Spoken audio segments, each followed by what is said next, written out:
దేని కొరకు అయ్యప్ప స్వామి దీక్ష చేద్దాం అనుకుంటున్నావు అని అడిగారు అనుకోండి. మీ దగ్గర ఏదో ఒక స్పష్టమైన సమాధానం ఉండాలి కదా. ఎందుకు చేద్దాం అనుకుంటున్నాను, నేను అలా కొంతమందిని అడిగి చూశాను. వాళ్ళు నాతో ఏం చెప్తుంటారో తెలుసా అండి, అలా మాకు తెలిసిన వాళ్ళు వేసుకున్నారండి, నేను వేసుకుంటాను. లేకపోతే ఏం చెప్తారంటే 3 మాటలు వెళ్ళొచ్చారండి, ప్రతి ఏడాది అలవాటు, అందుకు 4వ మాట వేసుకున్నాను. అథవా ఇంకా ఏం చెప్తారంటే, ఏదోనండి మామూలుగా ఉంటే అసలు నేను కొన్ని నిగ్రహించుకోలేను, ఏదో దీక్ష తీసుకుంటే కొంత నిగ్రహం కలుగుతుంది, మంచిదే, నేను దాన్ని ఎంత మాత్రం దోషం పట్టనుసమండి. ఎందుకో తెలుసా, కనీసంలో కనీసం అతను ప్రయత్నం చేస్తున్నాడు, స్వచ్ఛందంగా తనని తాను క్రమశిక్షణలో పెట్టుకునే ప్రయత్నం చేస్తున్నాడు. మీ దగ్గరికి వచ్చి చెప్తే మీరు దానికి నవ్వితే అతను ఎవరికి చెప్పుకుంటాడు? అది నవ్వే విషయం కాదు, శ్లాఘించవలసిన విషయం. శహబాష్ నాన్న, ముందుకెళ్ళు, చక్కగా 40 రోజులు కాదు, తర్వాత కూడా నువ్వు ఇలాగే ఉండు అని మీరు ఆశీర్వచనం చేసి అతన్ని ఉత్సాహపరచాలి. అంతేకాని మనము వెర్రినవ్వు నవ్వి అందుకే వస్తున్నామంటే, వాడు ఎంత ఉదార హృదయుడై మీ దగ్గరికి వచ్చి చెప్పుకున్నాడు విశాల బుద్ధితో, దాన్ని మీరు గమనించవలసి ఉంటుంది. ఈ కారణాలతో దీక్ష తీసుకుంటున్నామని చెప్పేవాళ్లే తప్ప అయ్యప్ప స్వామి దీక్ష తీసుకోవడానికి ఇది కారణం, ఈ కారణానికి నేను తీసుకుంటున్నాను.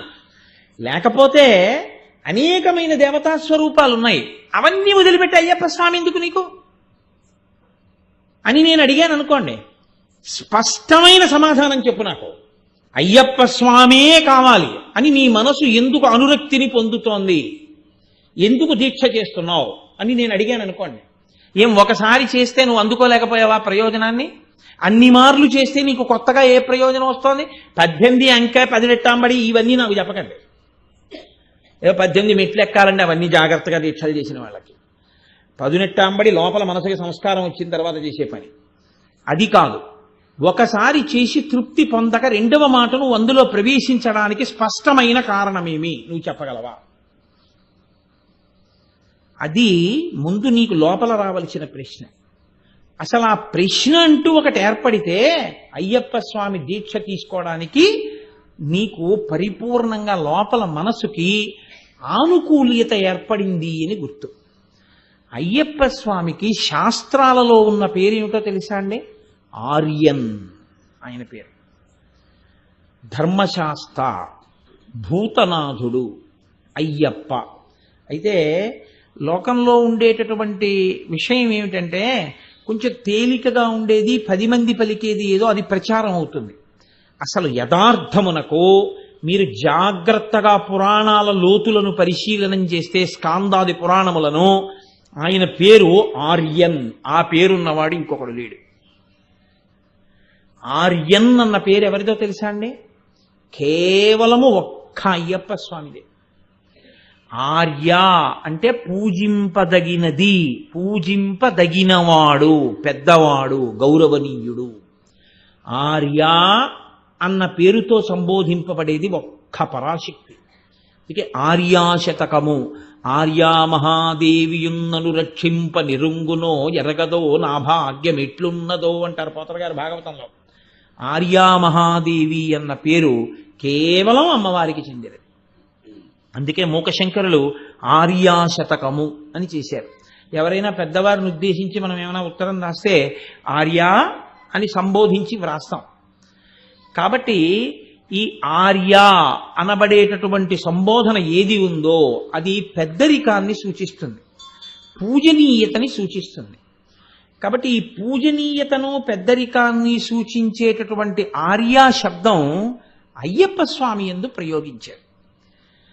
అయ్యప్ప స్వామి యందే ప్రయోగించడంలో ఉన్న గొప్పతనం ఏమిటో తెలుసా అండి? మళ్ళీ శివ పాదాది కేశాది పర్యంత స్తోత్రం అని శంకర భగవత్పాదులు చేశారు.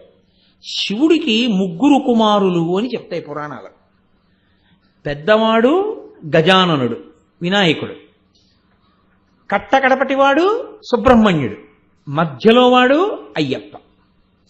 ఇందులో మీరు కొంచెం జాగ్రత్తగా పరిశీలించండి. పెద్ద ఆయన్ని పిళ్ళయార్ అంటారు, అయితే అగ్రజ ముందు పుట్టినటువంటి వాడు. గజానన సుముఖస్యైకదంతస్య కపిలో గజకర్ణకః లంబోదరస్య వికటో విఘ్నరాజో గణాధిపః ధూమకేతుర్గణాధ్యక్ష పాలచంద్రో గజానన వక్రతుండ శూర్పకర్ణో హేరంబ స్కందపూర్వజ. స్కందపూర్వజ స్కందుడికి ముందు పుట్టినవాడు. అయ్యప్ప కన్నా అన్న శబ్దం అక్కడ వేరు. షోడశైతాని నామాని ఎప్పటేచ్చుణ్యాదపి విద్యారంభే వివాహే చ ప్రవేశే నిర్గమే తథా సంగ్రామే సర్వకార్యేషు విఘ్నస్తస్య నజాయితే. కానీ ఆయనకి గజాననుడు అని పేరు, లేదా పరమశివుని యొక్క కుమారులలో పెద్దవాడు అని పేరు. పరమశివుని యొక్క కొడుకు అన్న సంబోధన కుమరన్, కుమారా అన్న శబ్దం ఒక్క సుబ్రహ్మణ్యుడు. ఈ ఇద్దరికీ లేనిది శివుడి యొక్క కుమారులలో ఆర్యన్ ఒక్క అయ్యప్ప స్వామికి. ఆర్యన్ అంటే పూజింపదగినవాడు. ఎందుకని ఆయన పూజింపదగినవాడయ్యాడో తెలుసా అండి? స్కాందం చాలా ఆశ్చర్యకరమైన విషయం చెప్తుంది. శబరిమలై, మలై అంటే పర్వతం. పర్వతం అంటే పర్వతం అంతా అయ్యప్ప స్వామి గుడి కాదు, పర్వతం చాలా పెద్దది.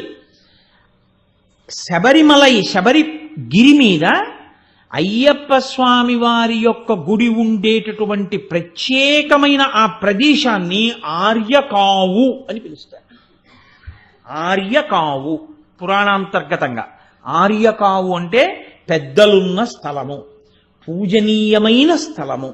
ఇప్పుడు ఒక పీఠాధిపతులు లోపల ఉన్నారు అని నేను అన్నాను అనుకోండి. ఇప్పుడు పీఠాధిపతుల దగ్గరికి వెళ్ళాలి, మీరు ఏం చేయాలి? ఎలా పడితే అలా వెళ్ళడానికి వీల్లేదు. మీరు వెంటనే మీరు పెట్టుకు రాకపోతే పెట్టుకోమని బయట విభూతి బొట్టు పెడతారు. మీరు విభూతి పెట్టుకుని బొట్టు పెట్టుకుని చొక్కా విప్పేసి బనీని విప్పేసి ప్యాంటు మీద తువ్వాలేసుకెళ్ళడం దారుణం. న్యాయానికి పంచ కట్టుకుని ఉత్తరీయం తీసి నడువుకి కట్టుకుని పీఠాధిపతి దర్శనానికి వెళ్ళాలి. నేను చెప్పేది శంకరాచార్యుల వారి చేత ప్రతిష్ఠింపబడిన పీఠాలు, పెద్ద పెద్ద పీఠాల గురించి నేను మాట్లాడుతున్నాను. శృంగేరి, పూరి, కామకోటి ఇలాంటివి. అటువంటి మహాపురుషులైనటువంటి పీఠాధిపతుల దర్శనానికి వెడితే అలా పెడతారు. అంతేగాని చొక్కాలతోటి బనీలతోటి లోపలికి వెళ్ళరు, రానివ్వరు కూడా. పెద్దలున్నారు, దర్శనమునకు ఒక నియమ నిబంధనలు ఉంటాయి, అలాగే వెళ్ళవలసి ఉంటుంది. ఇంకొకలా వెళ్ళడం కుదరదు. పెద్దలున్నారు, ఆర్యన్నున్నారు, ఆ దర్శనానికి మీరు ఇక్కడ చాలా నియమాలు మొదలు పెడితేనే ఆ పైకెక్కి దర్శనం చేయవలసి ఉంటుంది. అంత పెద్ద ఆయన దర్శనం మీరు చెయ్యాలి. అత్యంత చిన్నపిల్లవాడిగా వచ్చి అత్యంత పెద్ద ఆయనగా కూర్చున్నవాడు అయ్యప్ప స్వామి. ఎందుకంటే ఆయన పెళ్లి చేసుకున్నట్టు గృహస్థాశ్రమంలోకి వెళ్ళినట్టు ఆయన శాస్త్రంలో లేదు. బ్రహ్మచారిగానే ఉండిపోయాడు అంతే. రాజుగారు ఆయనకి పెళ్లి చేయలేరు. వెంకటేశ్వర స్వామి వారిలో ఆయన యథార్థంగా భూమి మీద తిరిగారు. కానీ ఆయన చుట్టూ ఆ యోగబంధం కట్టుకుని చిన్ముద్ర పట్టి కూర్చున్నారు. పెద్దరికం దేనివల్ల ఇస్తారు? వయసు చేత ఇవ్వరు. పెద్దరికం దేనివల్ల ఇస్తారంటే జ్ఞానము వలన ఇస్తారు. తాతగారు ఉండొచ్చు, తండ్రి గారు ఉండొచ్చు, పెదనాన్నగారు ఉండొచ్చు, బాబాయ్ గారు ఉండొచ్చు. ఓ 18 ఏళ్ల పిల్లాడు బ్రహ్మజ్ఞాని సభలోకి రావచ్చు. ఇప్పుడు ముందు తాత వెయ్యాలా, తండ్రి వెయ్యాలా, తల్లి వెయ్యాలా, ఎవరు వెయ్యాలి అక్షతలంటే బ్రహ్మజ్ఞాని వేస్తాడు. వయస్సుని బట్టి కాదు నమస్కారం, జ్ఞానాన్ని బట్టి నమస్కారం. జ్ఞానమున్నవాడికి ముందు నమస్కారం ఉంటుంది. కాబట్టి ఇప్పుడు ఆయన పెద్దరికం ఎక్కడిది? ఆయన పెద్దరికం ఆయన పరబ్రహ్మమును గుర్తెరిగినవాడు. గుర్తెరిగినవాడు కాదు, ఆయన పరబ్రహ్మమై కూర్చున్నవాడు. అందుకే తత్వమసి మహావాక్యమునకు రూపకల్పనయే ఆర్యన్. అందుకే ఆయన పైన తత్వమసి అని రాసున్నాడు. తత్ త్వం అసి, అది నీవై ఉన్నావు. నేను దీక్ష పట్టొచ్చాననుకుంటున్న నువ్వు నా దర్శనానికి వచ్చానని నువ్వు అంటున్నావే, ఈ నేను రెండు కాదు ఒక్కటే. ఇది తత్వమసి.